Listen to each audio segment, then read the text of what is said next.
मल्लिकार्जुन खड़गे एक ऐसा नाम जो सभी उससे वाकिफ हैं, लेकिन उससे ज्यादा यह वाकिफ हैं कि जैसे मनमोहन सिंह रिमोट कंट्रोल से चलते थे, वैसे मल्लिकार्जुन खड़गे भी सोनिया गांधी के रिमोट कंट्रोल से राज्यसभा और कांग्रेस के अध्यक्ष पद पर चल रहे हैं। इस वक्त मल्लिकार्जुन खड़गे ने संसद में वो घिनौना लाइन क्रॉस किया है जिसको लेकर के सुप्रीम कोर्ट के वकील ने उनकी तार्किक ठोकाई की है, और तार्किक ठोकाई वाली वीडियो हम आपको दिखाने जा रहे हैं, जहां सुप्रीम कोर्ट के वकील ने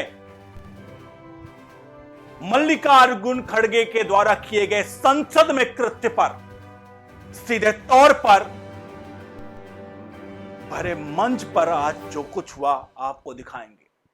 आज से सिर्फ इतना आप सभी से चाहेंगे, यह वही कांग्रेस पार्टी है जिसने भगवान राम के अस्तित्व पर सवाल खड़े किए। यह वही कांग्रेस पार्टी है जो सुप्रीम कोर्ट में सैकड़ों वर्षों तक लड़ाई लड़ी, मतलब कई दशकों तक लड़ाई लड़ी कि भगवान राम का अस्तित्व नहीं, और राम मंदिर है वो राम मंदिर नहीं बनना चाहिए। और अब मल्लिकार्जुन खड़गे के जरिए संसद से जो घिनौनी हरकत हुई है, उस घिनौनी हरकत को हम आपको सामने दिखाने जा रहे हैं। और ये मेरे शब्द नहीं है, सोशल मीडिया पर लोग कह रहे हैं घिनौनी हरकत, और इन सब के बीच में सुप्रीम कोर्ट के वकील अश्वनी उपाध्याय की एंट्री होती है। अश्वनी उपाध्याय आपको पता है राष्ट्रवादी वकील, उस राष्ट्रवादी वकील ने सीधे तौर पर मल्लिकार्जुन खड़गे को सीधे तौर पर जो उनकी ठुकाई की है तार्किक, वो अब आपके सामने आने जा रहा है। सबसे बड़ा सवाल यहां पर यह है, भगवान के ऊपर, हिंदू देवी देवताओं के ऊपर, उनके ग्रंथों के ऊपर अभद्र टिप्पणियां करने का चलन बढ़ गया है।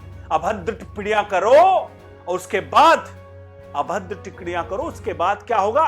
उसके बाद आप हीरो बन जाओगे। इसी को कहते हैं कलयुग। और कलयुग में कलयुगी जितने हैं, अब मैं किसी को ऊपर पर्सनल टिप्पणी नहीं कर रहा हूं, कौन कलयुगी है आप डिसाइड करिए। वो कलयुगी, उनके ऊपर काल मंडरा रहा है, और पूरी तरह से अब वो लोग जिस तरह की गंदी हरकतें कर रहे हैं, वो गंदी हरकतें कहीं से भी एक्सेप्ट के काबिल नहीं है। आज आप भगवान, हिंदू देवी देवताओं पर जितना आप शब्द कहना कहिए, लेकिन एक बार आप मुंह खोलकर दिखा लीजिए, जो धरती पर पैदा हुए, अभी देख, एक बार मुंह खोलकर देख लीजिए, जो धरती पर पैदा हुए, हम नाम नहीं लूंगा किसकी बात कर रहा हूं, उनके बारे में एक शब्द जरा कह लीजिए, अभी बिलबिला के सब बिल से बाहर आ जाएंगे। मैं किसकी बात कर रहा हूं नहीं बता रहा हूं, लेकिन खड़गे ने जो किया है वो क्या एक्सेप्टेबल है? आप सभी से चाहेंगे कमेंट बॉक्स में अपनी राय प्रतिक्रिया जरूर, क्योंकि मैं लिए चलता हूं सुप्रीम कोर्ट के वकील अश्वनी उपाध्याय के तरफ। आपसे चाहूंगा कि इस वीडियो को हर एक फोन में पहुंचनी चाहिए। 110 करोड़ सनातनी हैं, 110 करोड़ सनातनियों तक पहुंचना चाहिए, और ये हमारे और आपको, हमारी और आपकी जिम्मेदारी है। देखते हैं आप लोग कितना इसको पहुंचाते हो। और हम देश हित में काम कर रहे हैं, जितना हो सके हमें only news India, only news nation को सपोर्ट करें। नीचे दिए नंबर्स पर जरा देखते सुनते हैं अश्वनी उपाध्याय ने क्या कुछ यहाँ पर ठोकाई की है, देखिए आप। भारत की सबसे पुरानी पॉलिटिकल पार्टी कांग्रेस के राष्ट्रीय अध्यक्ष ने संसद में खड़े होकर झूठ बोला है। मैं सांसद नहीं हूं कि मैं उनको संसद में जवाब दे सकूं, इसलिए आज मैं खड़गे जी से हाथ जोड़ के निवेदन कर रहा हूं, आप जंतर मंतर आइए, रामलीला मैदान आइए, पूरे देश की मीडिया को बुलाइए, और मैं आपसे मनुस्मृति के ऊपर चर्चा करने के लिए तैयार हूं। आपने मनुस्मृति के ऊपर सफेद झूठ बोला। आपने संसद में जो बात कही है वो मनुस्मृति में नहीं है। ये मेरे हाथ में मनुस्मृति है, आपको दिख रही होगी, ये आर्य समाज प्रकाशन की पुस्तक है, मनुस्मृति है, बहुत ही प्रामाणिक पुस्तक है। इसमें वो बातें लिखी नहीं है जो आपने कहा है।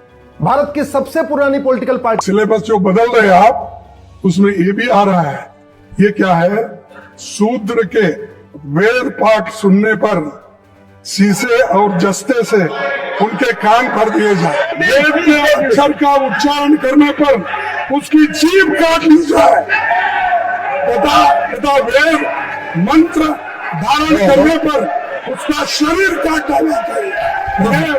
इसमें लिखा हुआ है, इसमें लिखा हुआ है। इस आर्य समाज के द्वारा प्रकाशित मनुस्मृति में 1214 श्लोक हैं। सारे श्लोक मैंने पढ़ के देखे, वो बात लिखी नहीं है जो आपने कहा है संसद में। तो या तो माफी मांगिए, या तो जंतर मंतर पे, रामलीला मैदान में, या अपने निवास पे, या आप जहां कहिए, मैं आपसे खुली चर्चा करने के लिए तैयार हूं। मीडिया को बुला लीजिए, अपने कांग्रेस के कार्यकर्ताओं को बुला लीजिए, या अपने कांग्रेस के हेड ऑफिस में आइए, अकबर रोड आइए, आप जहां कहेंगे मैं आऊंगा आपसे मनुस्मृति के ऊपर चर्चा करने के लिए। क्यों? क्योंकि आप केवल मनुस्मृति का अपमान नहीं कर रहे, आपने मनुस्मृति के माध्यम से सनातन धर्म का अपमान किया, हिंदू धर्म का अपमान किया, और संसद में खड़े होकर आपने बोला, इसका मतलब पूरी दुनिया में रिकॉर्ड पे चला गया कि मनुस्मृति में ये बातें लिखी हुई है, जबकि ऐसी है ही नहीं। या तो आपने झूठ बोला है, या तो आपके पास नकली मनुस्मृति है, क्योंकि मनुस्मृति बहुत सारी नकली भी बनी है। मुगल काल में भी मनुस्मृति में बहुत सारी छेड़छाड़ की गई, ब्रिटिश काल में भी मनुस्मृति में बहुत सारी छेड़छाड़ की गई, जानबूझ के अंग्रेजों ने मनुस्मृति में कई सारे श्लोक जुड़वाए, मुगल काल में भी इसमें श्लोक जुड़वाया गया हमारे सनातन धर्म को बदनाम करने के लिए, हिंदू धर्म को बदनाम करने के लिए। तो या तो आप झूठ बोल रहे हैं, आपके पास ये मनुस्मृति नहीं है, और अगर है तो वो नकली मनुस्मृति है जिसको आपने संसद में दिखाया, इसलिए आपको माफी मांगना चाहिए। और या तो माफी मांगिए, और नहीं तो हमसे शास्त्रार्थ करिए। मैं आपसे जहां आप कहेंगे, जिस समय कहेंगे, जिस दिन कहेंगे, मैं सारे काम छोड़ के आपसे मनुस्मृति के ऊपर चर्चा करूंगा। पूरी दुनिया में मनुस्मृति के ऊपर चर्चा हो रही, इसको पढ़ाया जा रहा है स्कूलों में। वर्मा में, थाईलैंड में, कंबोडिया में, जावा में, बाली में मनुस्मृति पढ़ाई जाती है। मिस्र में, ग्रीस में, रोमन में, यूरोप में, अमेरिका में, ब्रिटेन में, जर्मनी में मनुस्मृति के ऊपर शोध हो रहा है। दुनिया के कई सारे विचारकों ने कहा कि Manusmriti is the first codified law of the earth. कई लोगों ने कहा Manusmriti is the first codified law of the world. पहली पुस्तक है जो रिटन में है, जिसमें 1214 श्लोक है, जिसमें 12 चैप्टर हैं। काम का विभाजन है, वर्क डिस्ट्रीब्यूशन है, विधायिका इसमें कैसे रह काम करेगी, कार्यपालिका कैसे काम करेगी, न्यायपालिका कैसे काम करेगी, कैसे सजा दी जाएगी, कैसे दंड की व्यवस्था दी जाएगी, सब कुछ है। और आप जिस मनुस्मृति को बदनाम करने की कोशिश कर रहे हैं, उसी में साफ साफ लिखा हुआ है, यत्र नारस्तु पूज्यते रमन्ते तत्र देवता। जहां नारी की पूजा होती है वहां देवता निवास करते हैं। इस मनुस्मृति के बहुत सारे श्लोकों को सुप्रीम कोर्ट ने अपने जजमेंट में यूज किया है। मनुस्मृति के बहुत सारे श्लोकों को अलग अलग हाई कोर्ट ने अपने जजमेंट में यूज किया है। कई बार फैमिली डिस्प्यूट में हमारा वर्तमान कानून काम नहीं करता, वहां मनुस्मृति को कोर्ट करके फैसला किया जाता है। तो या तो आप पढ़े नहीं हैं, आपने मनुस्मृति को ठीक से पढ़ा नहीं, और या तो आप संसद में सफेद झूठ बोल रहे हैं। और संसद में आपने झूठ इसलिए बोला है क्योंकि पता है कि बाहर अगर आप झूठ बोलेंगे तो एफआईआर हो जाएगा। संसद में झूठ बोलने पे आपके खिलाफ एफआईआर नहीं हो सकता। संसद में आप जो कुछ बोलेंगे, बाहर उसके खिलाफ एफआईआर नहीं हो सकती। उसी का फायदा आपने उठाया। इस मनुस्मृति के बारे में Max Muller, Macdonald, Keith, Thomas लुसेरोनो ने क्या गजब गजब की बातें कही हैं। इसके बारे में लुक जुकलियट और प्रिवी काउंसिल के जज विलियम जोन्स ने बहुत अच्छी अच्छी बातें कही हैं। आप पढ़िए उनको जरा।